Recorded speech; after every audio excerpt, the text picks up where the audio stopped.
우리 말씀 보시겠습니다. 오늘 은혜 받으실 기록된 하나님의 말씀은 창세기 50장 20절과 21절입니다. 구약성서 80페이지에 있습니다. 창세기 50장 20절, 21절 말씀 함께 보시겠습니다. 당신들은 나를 해하려 하였으나 하나님은 그것을 선으로 바꾸사 오늘과 같이 많은 백성의 생명을 구원하게 하시려 하셨나니 You intended to harm me, but God intended it for good to accomplish what is now being done, the saving of many lives. 당신들은 두려워하지 마소서 내가 당신들과 당신들의 자녀를 기르리이다 하고 그들을 간곡한 말로 위로하였더라. So then, don't be afraid. I will provide for you and your children. And he reassured them and spoke kindly to them. 하나님 말씀입니다.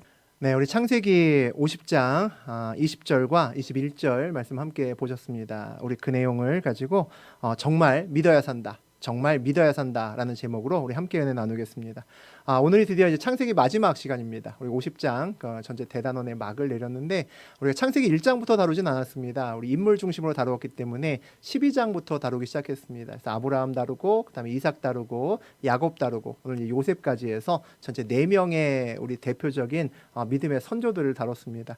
그 언제부터 우리가 창세기 12장부터 다루었나를 봤더니 2019년도 8월부터 다루기 시작했더라고요. 그러니까 1년 6개월을 거의 꽉 채워서 다뤘습니다.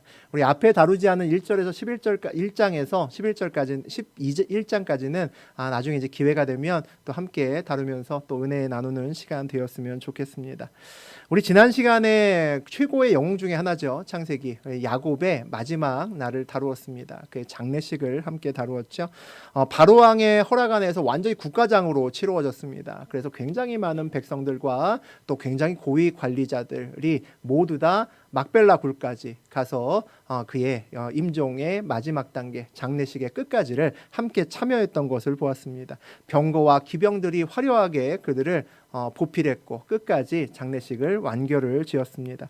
야곱이 그의 소원대로 나의 마지막 시신을 꼭 막벨라굴에 내 고향에 묻어달라는 그 소원이 온전히 이루어짐을 함께 보았습니다.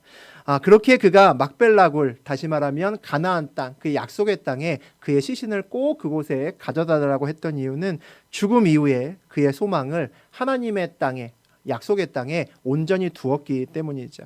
그의 인생의 마지막에 마침표로 끝나는 것이 아니라 쉼표같이 겪기 때문입니다. 그 이후에도 그의 소망이 죽음 이후에도 계속되었기 때문이죠. 오늘 또 한 사람의 영웅이 있습니다. 요셉의 마지막으로 우리 창세기 50장을 문을 닫습니다. 오늘 요셉의 마지막을 함께 나누도록 하겠습니다. 우리 먼저 15절 말씀 함께 읽어보죠. 요셉의 형제들이 그들의 아버지가 죽었음을 보고 말하되 요셉이 혹시 우리를 미워하여 우리가 그에게 행한 모든 악을 다 갚지나 아니할까 하고 야곱이 죽고 나니까 아버지가 죽고 나니까 의외로 그 형들이 불안해합니다. 형들의 불안감이 최고조가 되는 거죠. 요셉이 아버지 때문에 우리를 해코지 안 했을 텐데 이제 아버지가 죽었으니까 이제 요셉이 우리를 어떻게 할지 모르겠다. 우리의 생명이 위험하다. 라고 그들이 생각합니다. 걱정하면서 그들이 함께 모여서 대책회의를 마련하기 시작하죠. 피해자 요셉은 모든 걸 다 풀었습니다. 모든 걸 용서하고 다 풀었죠. 그런데 가해자인 형들은 그렇지 않은 것 같습니다. 죄는 늘 불안함을 낳습니다. 우리 인생에서 죄를 짓지 말아야 되는 이유죠. 죄는 항상 우리의 삶을 불안하게 만듭니다. 화해했다고 해서 조그만 낌새가 보이면 내가 저번에 그렇게 했다고 얘가 그거 아직도 안 풀고 꽁하고 있구나. 어떡하지? 라는 마음이 생겨납니다. 그래서 죄를 지면 안 되는 거죠. 우리의 삶에서 평안함이 깨지기 때문입니다. 사실 요셉의 형들 입장에서는 충분히 그럴 수도 있겠다라는 생각이 한편으로 들기도 합니다. 우리 창세기 나누면서 야곱이 정말 형 에서한테 몹쓸 짓 많이 했잖아요. 그런데 마지막에 이삭이 그의 아버지 이삭이 죽고 나니까 이를 갈았던 에서가 너 이제 죽었어 라고 하며 그 야곱을 죽이려고 이제 계획을 짜기 시작합니다. 그래서 두려워서 멀리 하란 땅까지 도망갔던 그런 일도 있었습니다. 어쨌든 오늘 요셉의 형들은 그의 동생이 무서워서 대책 마련을 합니다. 근데 뭐라고 얘기를 하냐면 요셉이 혹시 우리를 미워하여 라고 얘기를 합니다. 그들의 불안과 걱정의 시작은 혹시라는 말로 시작한다는 거죠. 사실 우리가 걱정하는 굉장히 많은 일들은 사실은 내 앞에 일어난 일들이 아닌 것 같고 걱정할 때가 많습니다. 혹시 그런 일이 있지 않을까? 설마 그런 일이 내 앞에 있진 않겠지? 라는 말로 시작해서 우리가 일어나지 않은 미래의 일들을 미리 땡겨서 걱정하는 일들이 얼마나 많은지 모릅니다. 우리 인생길에서 가장 어리석은 일 중에 하나가 일어나지 않은 일을 미리 설마 혹시라는 말로 그것을 땡겨서 걱정하기 시작하는 것이 가장 어리석은 일 중에 하나가 아닐까 싶습니다. 우리 16절과 17절 보겠습니다. 요셉에게 말을 전하여 이르되 당신의 아버지가 돌아가시기 전에 명령하여 이르시기를 너희는 이같이 요셉에게 이르라 내 형들이 내게 악을 행할지라도 이제 바라건대 그들의 허물과 죄를 용서하라 하셨나니 당신 아버지의 하나님의 종들인 우리 죄를 이제 용서하소서 하매 요셉이 그들이 그에게 하는 말을 들을 때에 울었더라. 요셉의 형들이 사람을 하나 부릅니다. 그 사람을 시켜서 가서 요셉에게 말을 전하라라고 이야기를 하죠. 그 내용을 보니까 아버지가 야곱이죠. 야곱이 그들의 형들에게 미리 말을 전했다는 겁니다. 내 형들이 내게 악하게 했을지라도 너는 그것을 다 용서해 주라고 그런 말을 꼭 전해달라고 그렇게 이야기를 했다는 겁니다. 진짜일까요? 이상하죠. 이상한 일입니다.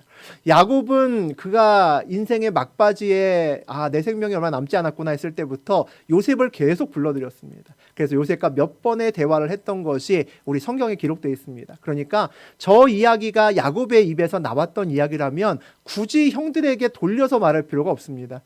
요셉에게 만나서 아들아 하고 얘기를 했겠죠. 야, 네 형들이 잘못해도 네가 좀 용서하고 좀 안아주라고 얼마든지 얘기할 수 있었습니다. 얘기하지 않았습니다. 무슨 얘기일까요? 거짓말이라는 거죠. 괜히 자기들에게 문제가 다가올까봐 머리 굴려서 거짓말을 했던 겁니다. 형들은 거짓말로 아버지의 유언이라고 말합니다. 그래야지 아버지의 권위로 요셉이 자기들에게 해코지 하는 것을 막을 수 있을 거라고 생각했기 때문이죠. 그리고 또 뭐라고 얘기를 하냐면 당신 아버지의 하나님의 종들인 우리 죄를 이제 용서하소서 하매라고 얘기를 합니다. 아버지의 말 뒤이어서 자기의 말을 한 번 더 얹으면서 진짜 용서해야 돼 라는 이야기를 합니다. 그 내용을 보니까 당신 아버지의 하나님의 종들인이라고 나옵니다. 자기들 스스로를 하나님의 종들이라고 이야기를 하죠. 우리가 하나님께 부르심 받았고 우리에게도 사명이 있으니까 야 네가 우리를 용서해야 돼 라고 이야기를 합니다. 하나님은 은혜가 많으셔서 우리 이미 용서하셨잖아. 그러니까 너도 용서해야 돼 라고 얘기하는 겁니다. 더 흥미로운 것은 이 이야기를 직접 하지 않았다는 거죠. 사실 거짓말을 남 앞에서 하면 얼굴이 붉어질 수도 있고 또 10명이나 가서 몰려서 얘기를 하면 누구 하나는 얼굴이 빨개질 수도 있고 거짓말한 티가 날 수도 있는 거죠. 그러니까 사람을 하나 불러서 보낸 겁니다. 그리고 나서 자기네들은 거기 자리에 가지 않았다는 거죠. 정말 10명의 형제들이 이 고난을 벗어나기 위해서 위기를 벗어나기 위해서 야 진짜 브레인스토밍 하면서 철저하게 대비했구나 라는 생각이 듭니다. 그리고 야 정말 머리 많이 굴렸네 라는 생각이 들기도 합니다. 여러분은 무슨 생각이 듭니까? 저는 이 이야기 읽으면서 요셉의 형들이 참 힘들게 산다. 인생 참 어렵게 산다라는 생각이 듭니다. 요셉은 이미 용서했잖아요. 이미 용서했는데 믿지 못하니까 불안하고 믿지 못하니까 염려가 끊이지 않는 겁니다. 저하고 여러분과 굉장히 비슷한 점이 많다는 거죠. 하나님의 말씀을 믿고 살아가면 평안한 인생길이 될 수 있는데 그 말씀을 믿지 못하고 의심하면 평생 불안하게 살아갈 수밖에 없습니다. 오늘 요셉의 형들과 우리가 참 많이 닮았다라는 생각이 드는 거죠. 우리 여호수아 1장 9절 한번 읽어보겠습니다. 내가 내게 명령한 것이 아니냐 강하고 담대하라 두려워하지 말며 놀라지 말라 내가 어디로 가든지 내 하나님 여호와가 너와 함께 하느니라 하시니라. 약속의 땅을 눈앞에 두었을 때 하나님이 그의 리더, 민족의 리더인 여호수아에게 하신 말씀입니다. 여호수아가 이 말을 믿었으면 가나안 땅으로 들어가서 하나님을 믿으면서 담대하게 싸우고 정복하면서 그들의 땅을 차지했을 겁니다. 만약에 여호수아가 이 말씀을 믿지 못했다면 어떻게 했을까요? 무슨 짓 하고 있었을까요? 걱정이 태산이겠죠. 매일같이 염려하고 매일같이 근심할 겁니다. 어떡하나 들어가면 누가 나를 대적할지도 모르는데 어떡하나 그것으로 아마 밤을 지새웠을 겁니다. 그에게 약속의 땅은 더 이상 약속의 땅이 아니라 불안의 땅과 근심의 땅일 수밖에 없었다는 거죠. 마태복음 6장에 우리 31절과 32절 읽어보겠습니다. 그러므로 염려하여 이르기를 무엇을 먹을까 무엇을 마실까 무엇을 입을까 하지 말라. 이는 다 이방인들이 구하는 것이라. 너희 하늘 아버지께서 이 모든 것이 너희에게 있어야 할 줄을 아시느니라. 믿으면 하나님의 자녀가 됩니다. 믿지 못하면 누가 됩니까? 믿지 못하면 하나님의 자녀임에도 불구하고 이방인이 되어버립니다. 너무 슬픈 일이죠. 믿으면 하나님 자녀답게 편안하게 살 수 있는데 믿지 못하면 평생 무엇을 먹을까 무엇을 입을까 걱정하며 염려하면서 평생을 살 수밖에 없다는 겁니다. 제가 하나님을 믿고 나서 하나님 진짜 살아계시는구나 믿고 나서 제일 처음 들었던 생각이 뭐냐면 내가 옛날에 왜 그렇게 살았을까? 왜 옛날에 이렇게 바보같이 살았을까라는 생각이 가장 먼저 들었습니다. 저도 옛날에는 하나님 살아계시지 않는 줄 알았거든요. 그러니까 그거 없으면 죽는 줄 알았습니다. 그 사람 아니면 나 망하는 줄 알았습니다. 그러니까 세상에 살면서 어깨 한번 마음대로 못 펴보고 속으로는 막 부글부글 끓으면서 우리 요셉의 형들처럼 그렇게 저도 살았습니다. 제가 하나님 만나고 나니까 내가 다시 시간 돌려서 그때로만 갈 수 있다면 진짜 좀 멋있게 살고 하나님이 부르셨을 때 이 길로 왔을 텐데 라는 생각이 들었습니다. 여러분도 그렇게 살지 않으셨으면 좋겠습니다. 그래서 저는 여러분이 저보다 믿음이 더 좋아야 된다고 생각합니다. 저도 밖에서 세상에서 직장 생활도 했고 또 세상에서 사업도 했습니다. 그러다 보니까 세상에서 돈과 이권이 굉장히 이렇게 밀접하게 돌아가는 그 날들에 얼마나 신경 써야 될 것들이 많고 얼마나 우리를 두렵게 만드는 것이 많은 줄 압니다. 그래서 어중간한 믿음 가지고는 믿음을 제대로 지킬 수 없다는 것을 누구보다 더 잘 압니다. 어설프게 말씀으로 내가 살아가야겠다라고 해봐야 절대로 말씀대로 못 삽니다. 세상이 어설픈 믿음을 갖고 있는 사람을 절대 그대로 두지 않습니다. 세상은 늘 우리의 머릿속에 오늘 요셉의 형들과 같은 생각을 넣어줍니다. 혹시 그런 일이 일어나면 어떡할 건데?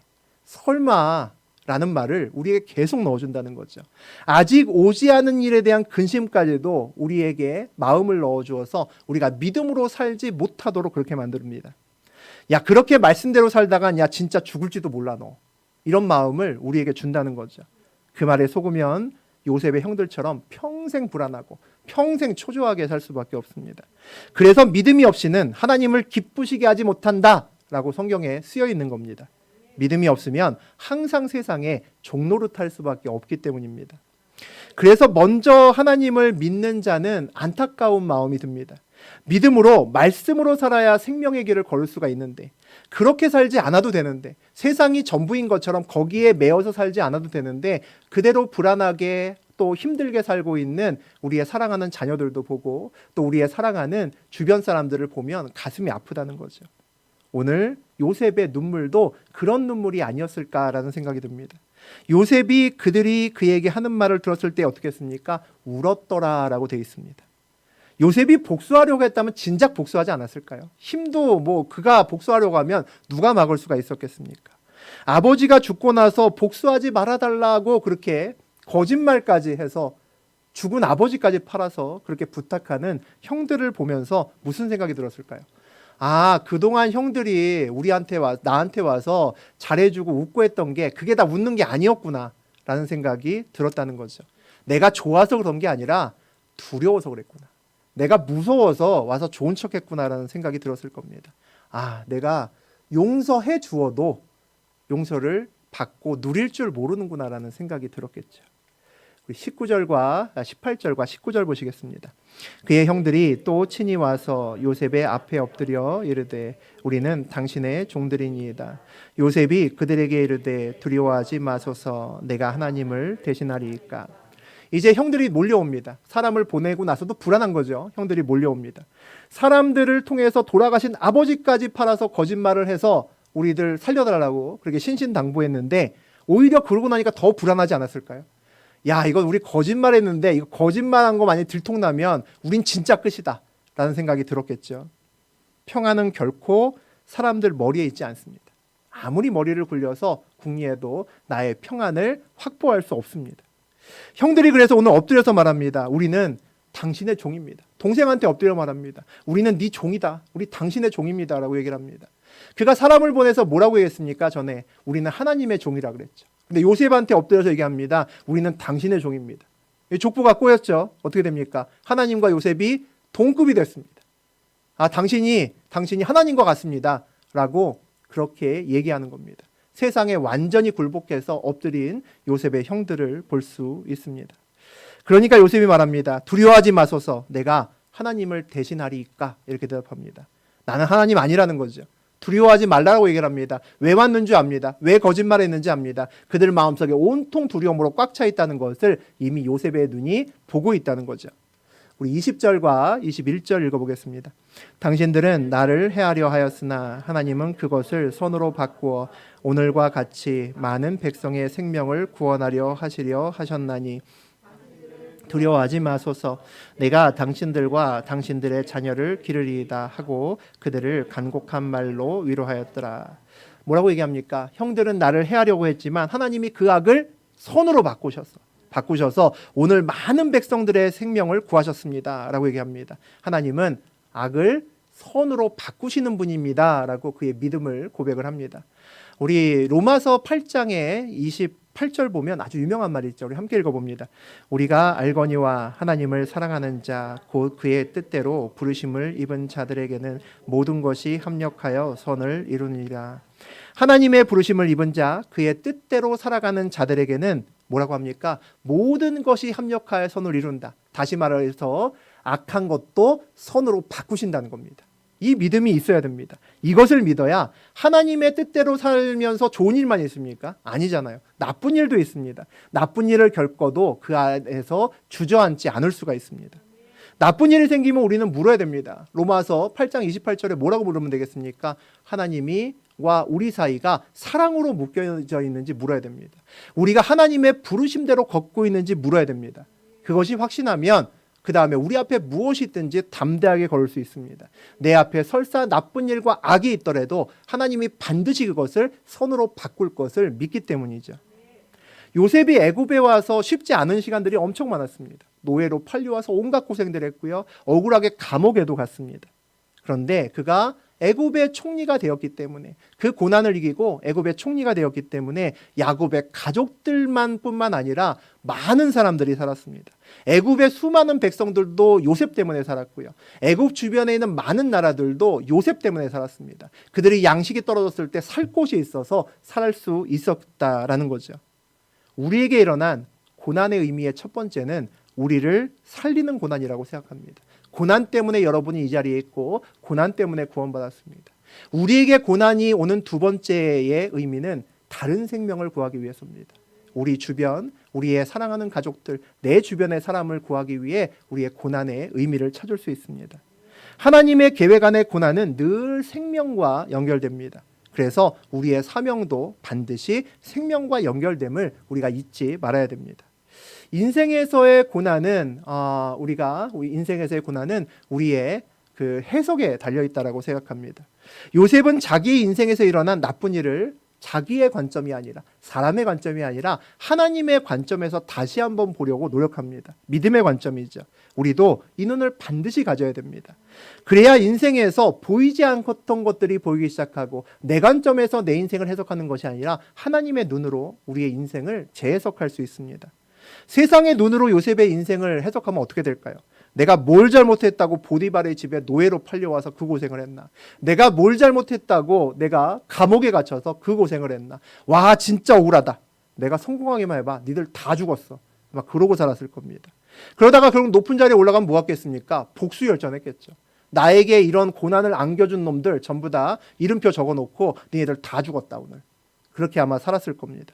그런 인생길이 뭐가 남을까요? 어떤 생명을 그의 인생길에서 살릴 수 있을까요? 아무도 못 살렸을 겁니다.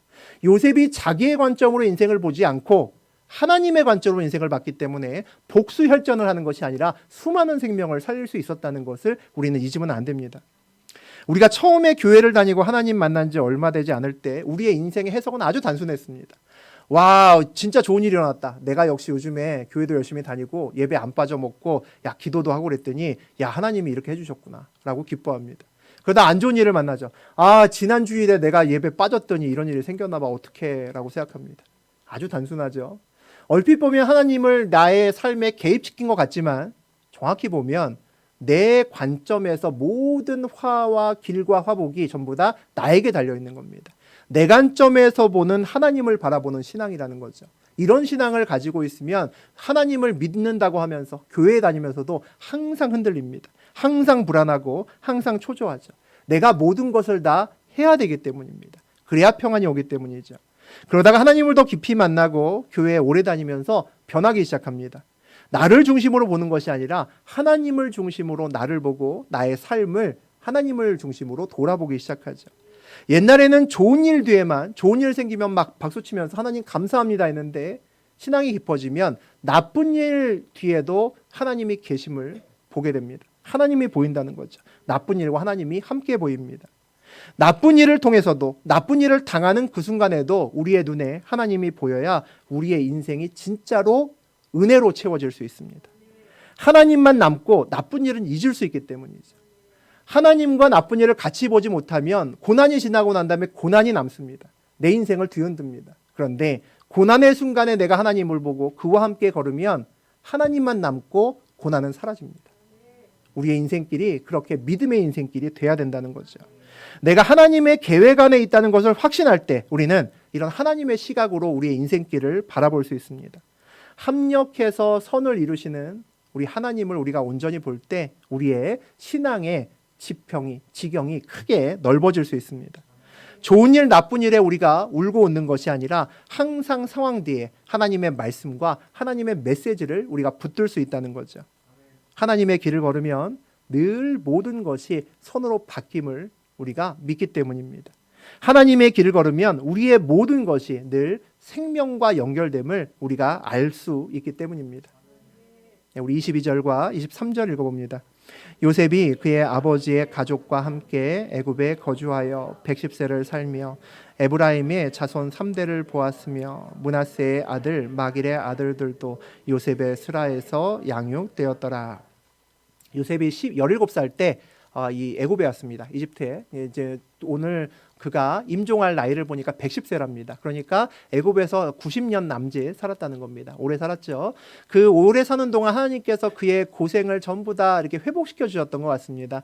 자손의 3대를 보았다고 하니까 그의 아들이 또 아들을 낳고 그의 아들이 또 아들을 낳는 것까지 다 봤다는 겁니다. 증손자들까지 다 보고 그의 인생을 마무리했다는 거죠. 하나님이 그를 마음껏 축복하셨구나라는 것을 볼 수 있습니다. 우리 24절과 25절 읽어봅니다. 요셉이 그의 형제들에게 이르되 나는 죽을 것이나 하나님이 당신들을 돌보시고 당신들을 이 땅에서 인도하사 내사 아브라함과 이삭과 야곱에게 맹세하신 땅에 이르게 하시리라 하고 요셉이 또 이스라엘 자손에게 맹세시켜 이르기를 하나님이 반드시 당신들을 돌보시리니 당신들은 여기서 내 해골을 메고 올라가겠다 하라 하였더라. 이번엔 요셉이 그의 형제들을 모아다가 불러놓고 임종을 맞습니다. 형제들 중에 요셉이 몇 번째입니까? 12명 중에 11번째입니다. 동생은 베냐민 하나밖에 없습니다. 그런데 요셉이 형들보다 먼저 하나님의 부르심을 받았다라는 것을 우리가 볼 수 있습니다. 세상의 관점으로 보면 억울한 거죠. 나를 때린 애들은 다 살아있는데 왜 내가 먼저 죽어야 되나? 라고 생각이 들 수가 있죠. 하지만 우리가 그 앞에서 봤던 것처럼 요셉은 이미 그의 고난을 하나님께서 모두 다 믿음으로 보상해 주심을 받습니다. 그의 증손자까지 모두 다 보고 축복 가운데 그의 마지막 길을 걷기 때문입니다. 뭐라고 유언을 하나요? 오늘 보니까 나는 죽을 것이나 하나님이 당신들을 돌보시고 당신들을 이 땅에서 인도하여 내사 아브라함과 이삭과 야곱에게 맹세하신 땅에 이르게 하시리라. 그동안은 내가 당신을 돌보았습니다 라고 얘기합니다. 하지만 내가 죽어도 걱정하지 말라라고 얘기를 하는 거죠. 야곱이 살아있는 동안에 요셉이 살아있는 동안에 화해하고 난 다음에 정성껏 돌보았습니다. 하지만 이 애굽에서 내가 사라진다고 해서 너희가 더 이상 불안해할 필요는 없다라는 겁니다. 하나님이 그 뒤에 계시기 때문이죠. 하나님이 끝까지 돌보시고 약속의 땅으로 인도하신다라고 그렇게 믿음을 심어줍니다. 우리에게도 이 믿음이 오늘 심어져야 됩니다. 요셉 뒤에도 하나님이 계시고 그가 죽어도 나에게는 누가 남습니까? 요셉이 죽어도 하나님은 여전히 그 자리에 계신다는 거죠. 우리가 지금 믿고 있는 것이 있습니다. 돈도 믿을 수 있고 사람도 믿을 수 있죠. 그거 없어도 하나님만 바라보면 믿음만 바라보면 우리가 온전히 설 수 있음을 믿어야 됩니다. 그래야지 세상을 평안하게 살 수 있죠. 이 믿음이 없으면 세상을 평생 불안하게 살아갑니다. 형들은 아버지가 돌아가시기 전에는 겉으로는 웃었지만 속으로는 못 웃었습니다. 웃지 못했죠. 야, 요셉이 언젠가 우리한테 복수하겠지. 야, 아버지 돌아가시면 우리 큰일 나겠지. 이 말을 입에서 달고 살았습니다. 그러다가 이제 요셉이 죽으니까 어떡합니까? 아, 이제 우리를 누가 보호할까? 이 땅에서, 이 애굽 땅에서 야, 총리 요셉이 있었기에 우리가 편안하게 살았지. 야, 이제 요셉 죽으면 우리가 어떻게 살까라고 얘기합니다. 어떻습니까? 요셉이 살아도 불안하고 요셉이 죽어도 불안합니다. 이게 요셉의 형들의 인생길이라는 거죠. 하나님을 보지 않으면 그 외에 다른 것 붙들면 항상 이런 인생을 살아갑니다. 그것이 있어도 걱정이고 없어도 염려가 된다는 거죠.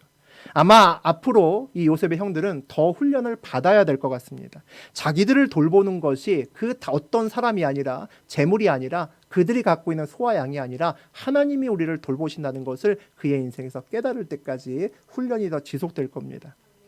또 오늘 요셉이 뭐라고 얘기를 합니까? 이스라엘 자손에게 맹세시켜 이르기를 하나님이 반드시 당신들을 돌보시리니 당신들은 여기서 내 해골을 메고 올라가겠다 하라라고 얘기를 합니다. 두 번째 유언이죠. 이스라엘 자손들에게 맹세를 시킵니다. 그 자기 형제들에게 맹세에 꼭 약속해 몇 번 다짐을 받습니다. 약속의 땅에 갈 때 내 뼈를 반드시 가지고 가죠. 이렇게 얘기를 합니다. 자신의 시체를 약속의 땅 막벨라 굴에 묻어줘라는 야곱과 굉장히 비슷한 유언을 남깁니다. 약속의 땅으로 가고 싶은 마음이 얼마나 간절하면 내 뼈라도 꼭 가지고 가게 해달라고, 꼭 가지고 가달라고 몇 번을 이렇게 신신당부를 할까요? 하나님의 큰 계획을 바라보는 요셉의 소망은 죽음으로도 안 끝나는구나를 알 수 있습니다. 야곱은 약속의 땅에 매장되어 먼저 약속의 땅으로 먼저 갔습니다. 그래서 앞으로 자신에게 올, 자신이 묻혀있는 이 땅으로 올 그의 후손들을 약속의 땅에서 기다립니다. 오늘 요셉은 그날에, 그 출애굽의 날에 자손들과 함께 애굽을 떠나서 약속의 땅으로 떠나갈 그날을 기다리면서 이곳에 있겠다는 겁니다. 내 뼈라도 너희와 함께 가겠다라고 이야기를 하는 거죠. 우리 26절 읽어봅니다. 요셉이 110세의 죽음에 그들이 그의 몸에 향재료를 넣고 애굽에서 입관하였더라. 요셉도 죽은 이후에 야곱처럼 비슷하게 향재료를 넣어서 미라로 만들어집니다. 애굽의 풍습대로 장례가 치루어졌음을 볼 수 있습니다. 아마 개인적인 생각에 아마 틀림없이 그랬을 겁니다. 요셉이 할 수만 있었다면 나도 막벨라 굴에 가서 묻어주라는 말을 하고 싶었겠죠. 막벨라 굴에 가서 묻고 싶었을 겁니다. 약속의 땅에 가서 자기도 그 땅에서 묻히고 싶었겠죠. 그런데 그렇게 할 수가 없었을 겁니다. 그는 신분이 다른 거죠. 야곱하고는 신분이 다릅니다. 이 나라의 가장 높은 자리에 올라갔던 사람입니다. 우리가 예를 들어서 뭐 필리핀이나 이런 데 가서 이민 가서 사는데 거기서 인생이 잘 풀려서 필리핀 대통령이 됐는데 필리핀 대통령이 나중에 내가 죽고 나서 한국 땅에 묻어줘 이러면 안 되는 거죠. 그 땅에 있어야 됩니다. 요셉이 가고 싶어도 갈 수가 없었을 겁니다. 지난 시간 요셉의 아버지 야곱의 장로식은 진짜 끝내줬습니다. 아주 멋들어졌죠. 정말 화려했습니다. 그런데 오늘 요셉의 장례식은 굉장히 간단합니다. 그의 몸에 향재료를 넣고 애굽에서 입관하였더라로 끝납니다. 장례식 절차에서 입관으로 끝나는 장례식은 없습니다. 입관한 다음에 뭐 합니까? 발인하고 그 다음에 매장지에 가서 하관하고 묻는 데까지 끝나야 장례식이 끝납니다. 실제로 애굽에서 이 요셉이 죽었을 때 이렇게 대충하고 치웠을까요? 그럴 리가 있겠습니까? 쓰여져 있진 않지만 야곱보다 몇 배는 더 화려했겠죠. 아마 어마어마하게 화려하게 했을 겁니다. 아마 이날에는 바로도 나왔을 겁니다. 내 사랑하는 요셉이 이 땅을 떠났는데 어쩌고 저쩌고 하면서 아마 그를 보내는 그 송별사를 낭독하고 그런 일이 아마 벌어졌을 겁니다. 뭐 바로 왕 정도의 피라미드는 아니더라도 요셉을 정말 좋아했었기 때문에 아마 적지 않은 굉장히 멋진 무덤에 요셉이 아마 들어갔을 겁니다. 어마어마하게 성대하게 장례가 치루어졌겠죠. 그런데 오늘 성경은 그 얘기를 하지 않습니다. 그 화려했던 장례가 있었음에 틀림없는데 장례를 그렇게 설명하지 않습니다. 성경이 입관까지만 오늘 기록하고 더 이상의 기록을 하지 않은 것은 영적으로 요셉의 장례가 아직 끝나지 않았다라는 것을 우리에게 얘기해 줍니다. 요셉의 소망이 아직 죽지 않았기 때문입니다. 요셉의 소망이 여전히 살아있기 때문에 죽어서도 믿음으로 하나님 약속을 기다리고 있는 요셉의 장래는 끝나지 않았습니다. 그의 소망이 끝나지 않았기 때문에 그의 죽음으로 그의 인생이 마무리되지 않음을 우리가 봅니다. 진정한 요셉의 발인은 다음 책에서 나옵니다. 출애굽기에서 이루어집니다. 출애굽기 13장 19절 같이 읽어보죠. 모세가 요셉의 유고를 가졌으니 이는 요셉이 이스라엘 자손으로 단단히 맹세하게 하여 이르기를 하나님이 반드시 너희를 찾아오시리니 너희는 내 유고를 여기서 가지고 나가라 하였음이라. 모세가 민족의 영웅이죠. 그 모세가 요셉의 유고를 메고 출애굽합니다. 드디어 이제 뭐합니까? 요셉의 발인 날입니다.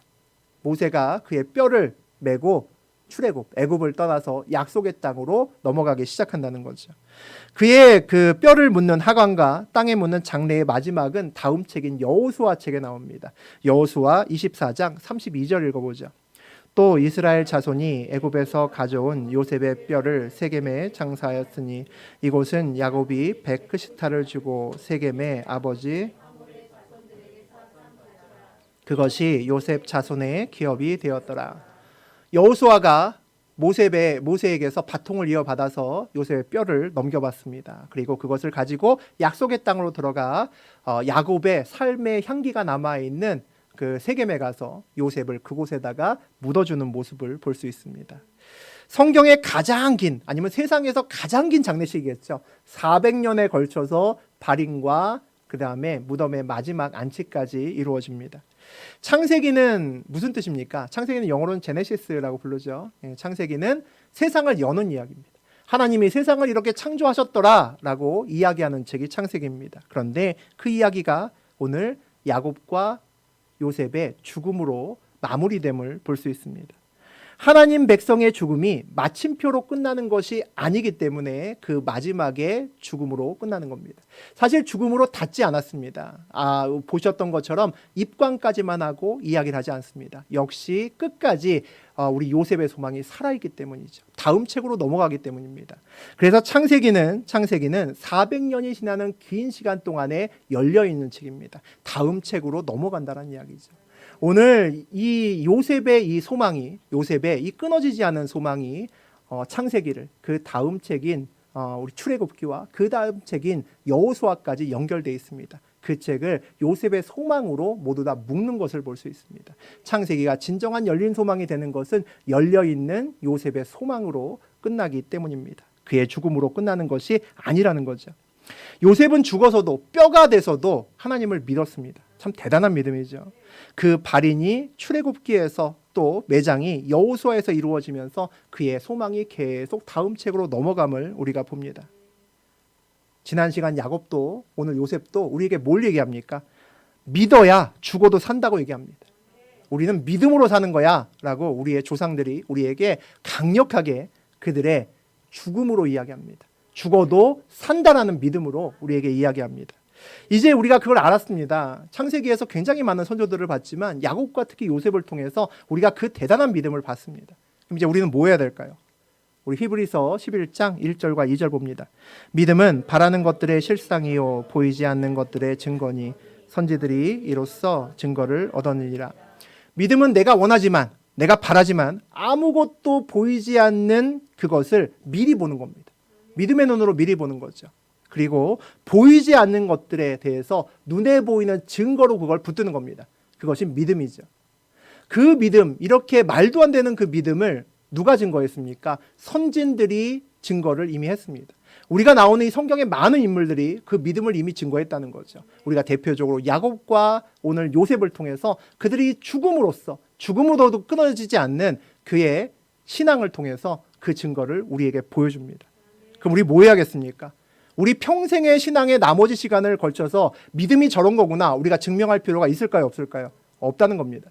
증명은 이미 돼 있습니다. 그럼 우리가 해야 될 건 뭐죠? 증명된 것을 믿는 겁니다. 믿음으로 우리가 받아들이고 삶에서 그의 증거된 삶을 살아내는 거죠. 우리가 믿음을 증명하기 위해서 더 이상 시간 낭비할 필요가 없다는 겁니다. 이제 정말 믿으면 됩니다. 저하고 여러분은 정말 믿어야 산다는 겁니다. 믿으면 평안합니다. 믿지 않으면 불안하죠. 믿음이 있으면 요셉처럼 죽어도 소망이 끊이지 않으며 평안한 인생길을 삽니다. 믿음이 없으면 요셉의 형들처럼 살아 있어도 불안합니다. 믿음이 없으면 요셉의 형들처럼 요셉이 살아도 불안하고 요셉이 죽어도 불안합니다. 믿음이 있으면 머리 굴리면서 살지 않아도 되고 염려하며 평생을 살지 않아도 됩니다. 이제 저하고 여러분이 오늘부터 요셉처럼 정말 믿음으로 살아서 우리 인생길에서 불안과 염려가 아니라 믿음으로 온전히 세상을 누리며 살아가는 요셉의 인생길이 될 수 있기를 주의 이름으로 축복합니다. 아멘.